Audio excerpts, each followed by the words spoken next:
Yes, Starfield will be huge, but can it be the fastest selling game ever? Well, as of right now, GTA 5 has that crown. GTA 5 now holds 7 titles in the Guinness World Records. Ladies and gentlemen, Grand Theft Auto is the best-selling action-adventure game in 24 hours, the best-selling video game in 24 hours, the fastest entertainment property to gross $1 billion, the fastest video game to gross $1 billion, the highest-grossing video game in 24 hours, the highest revenue generated by an entertainment product in 24 hours. It's even got the most viewed trailer for an action-adventure game. Whew. GTA 5 launched in 2013 is not only the fastest-selling game of all time, but the biggest launch of any entertainment product in history. I think Starfield has the chance to dethrone GTA as the new king of entertainment.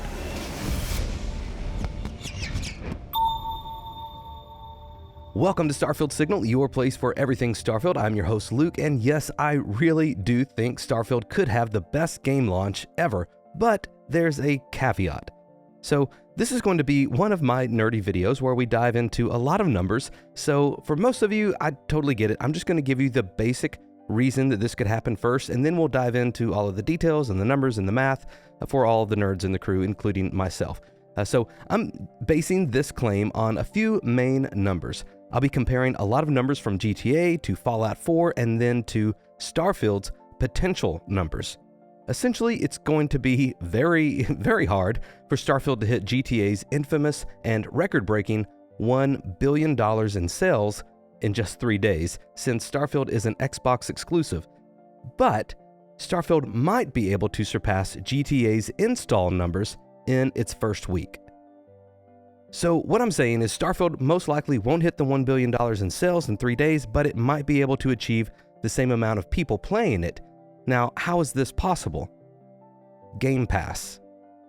So that's the basic claim, without getting into any numbers or math. If you want to stick around and hear all of that worked out and nerd out with us for a bit, that would be awesome. If not, I totally get it. Thank you so much for watching. And I'd love for you to like the video if you appreciate me saving you a little time on your way out. That'd be cool. And subscribe if you're into Starfield, because that's what we're all about here. We have a lot more Starfield content coming leading up to the Starfield Direct event on June 11th, and would love for you to stop by. Okay, for everyone else, let's get crunching. I'm not an economist and definitely not an accountant, but I do think there's a story in the numbers we're going to go through, and as the great Mark Twain once said, and I'm paraphrasing here, never let details get in the way of a good story. So, bird's eye view, we're mainly going to explore install base and units sold, or in the context of Game Pass, units installed. Let's start with the king, GTA 5. It launched in September of 2013 on PS3 and Xbox 360, almost 8 years into that console generation, and just 2 months before next-gen consoles released in November of 2013. Now, we would be here for about an hour if I analyzed everything about how this launch was such a perfect storm of events for GTA 5, but suffice it to say, they had a massive 150 million console install base to sell to, at a time when most publishers were waiting to launch their games on next-gen consoles, but players still wanted something to play and tied them over for the next 2 months while they waited. Heck, I had never bought a GTA game before, and even I went out and bought a copy of GTA 5 on launch day. Okay, so here are the numbers for GTA 5.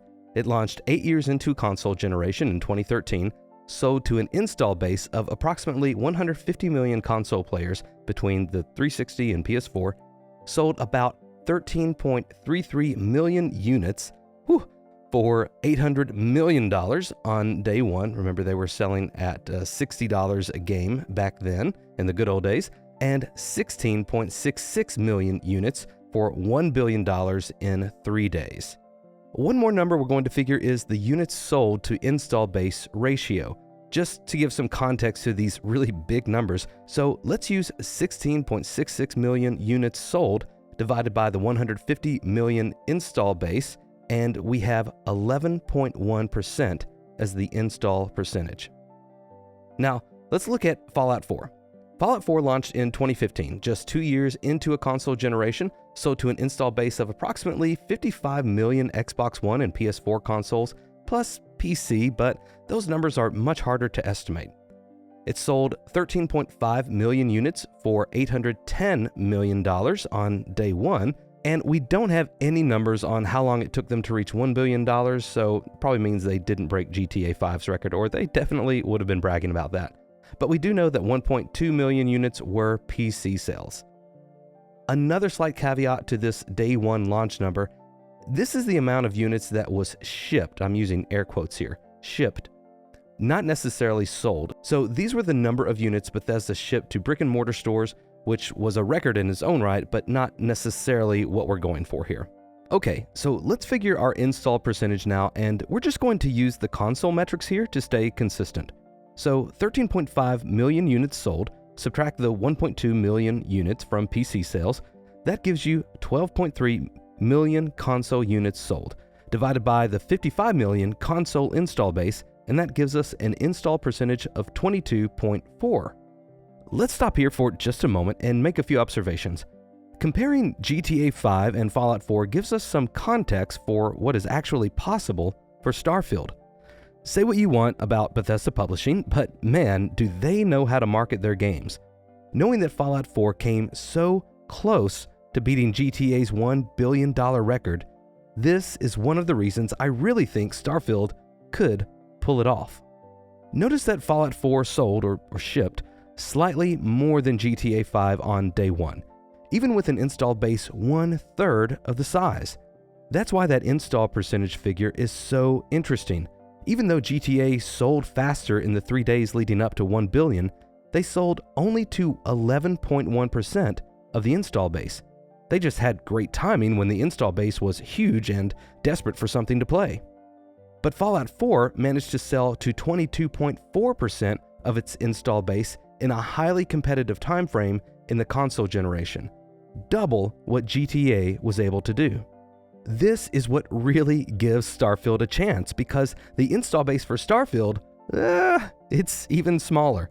Not only will Starfield launch 3 years into a new console generation, it's launching exclusively on Xbox Series X and S, and of course PC. And while the PC gaming market has grown substantially over the past 8 years since 2015, I'm not sure that will be enough on its own to push Starfield over the edge. But then you have Game Pass, which throws a wrench into all of the numbers, but at the same time, it could be Starfield's saving grace. First, let's look at the numbers. As of last year, Xbox Series X and S console sales were estimated at 20 million units sold just 2 years into the generation. Total Game Pass subscriptions were estimated at 25 million, including PC Game Pass, which had grown by 150% at this time since 2021. Though we do know that the Xbox Series has been Microsoft's fastest selling console, we also know that their sales have been much lower the past 2 quarters. So I'm not exactly sure what the best number to use for the install base is, especially considering the PC market has grown substantially. Okay, so for right now, let's use a conservatively estimated install base of 30 million Game Pass subscribers on consoles and PC. Let's assume that Bethesda can match the scale of marketing they executed for Fallout 4 and obtain an install percentage of 22.4%. So, 22.4% of 30 million Game Pass subscriptions, that's just 6.7 million units installed, very shy of the 16.66 million units needed to overtake GTA 5. Okay, so what install base would Starfield need to achieve this? Let's take the 16.66 million units from GTA 5, divided by a 30 million install base. That would be, it's a big number, 55.5%. Can Starfield have such a successful launch that over half of players who can even install the game will do so? Maybe. Like I said, Game Pass is very interesting because it changes the dynamics of this equation. You see, in all of the math we've been doing so far, we've assumed that players have actually bought the games that publishers were selling. But for current Game Pass subscribers, we're not actually selling anything. Subscribers don't have to pay a single extra penny to install Starfield. So With this dramatically lower barrier to entry and Bethesda's God mode marketing enabled, how much more of the install percentage do you think Starfield could acquire? Twice as much? 3 times as much?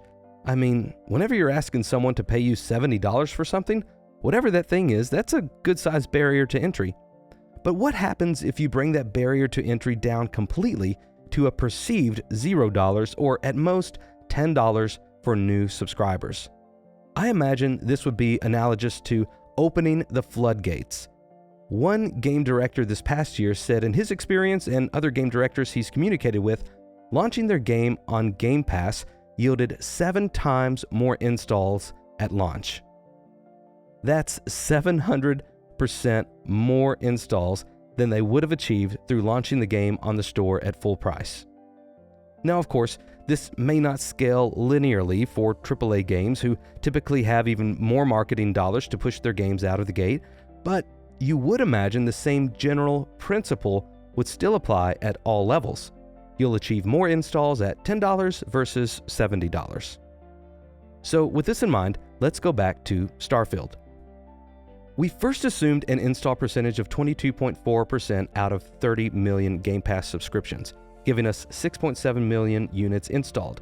Let's now apply what I think is a conservative multiplier for how Game Pass subscriptions will catalyze installs.